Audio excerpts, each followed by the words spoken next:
போன விளாகோட கண்டினியூஷன் தான் இது. 3 நாளைக்கு பண்ண வேண்டியது சேர்த்து இன்றைக்கி தேர்ஸ்டே ஒரே நாள் வந்து பண்ணிக்கலான்னு பண்ணிகிட்ருந்தேன். சொல்கிறப்ப ஈஸியாக தான் இருந்துச்சு. பட் ஒரு வேலை பண்ண அதுக்குள்ளேயே சின்ன சின்ன வேலைன்னு அப்படியே இழுத்துருச்சு.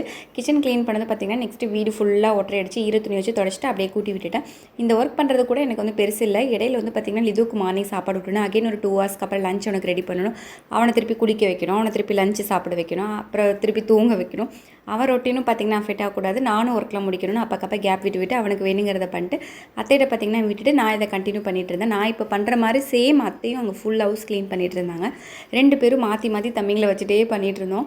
வினோ சொன்னாங்க பேசாமல் தேர்ஸ்டே ஃப்ரைடே சாட்டர்டேன்னு கொஞ்சம் கொஞ்சமாக இந்த வீக் பண்ணிக்கோ அப்படின்னு சொல்லிட்டு. எனக்கு இந்த க்ளீனிங் ஒர்க்னாவே வந்து எல்லாமே தேர்ஸ்டேக்குள்ளே முடிச்சிடணும். அப்போ தான் பார்த்திங்கன்னா நெக்ஸ்ட் ஒரு 4 டேஸ்க்கு நார்மல் ஹவுஸ் கோர்ஸ் மட்டும் பண்ணிவிட்டு கொஞ்சம் அப்படியே ஃப்ரீயாக இருக்கலாம். எல்லாமே அப்படியே வந்து முடிச்சுட்டு தலை குளிச்சுட்டு பெட் கவர்லாம் போட்டுட்டு துணியெல்லாம் மடித்த அப்புறம் இதுவே தூங்க வச்சுட்டு அப்பாடா அப்படின்னு உட்கார்றப்போ ஒரு ஃபீல் இருக்கே, அதை வந்து வேர்ட்ஸில் சொல்ல முடியாது, அப்படி இருக்கும். சைடு எஃபெக்ட்னு பார்த்தீங்கன்னா வந்து இன்றைக்கி லைட்டு இடுப்புலி மட்டும்தான். பட் நைட்டு வந்து 9 மணிக்கு படுத்தது தான் தெரியும், அப்படியே ஒரு தூக்கம். வீடியோ பிடிச்சா மறக்காமல் சப்ஸ்கிரைப் பண்ணிட்டு பாருங்கள். நான் விலாகில் பார்க்கலாம்.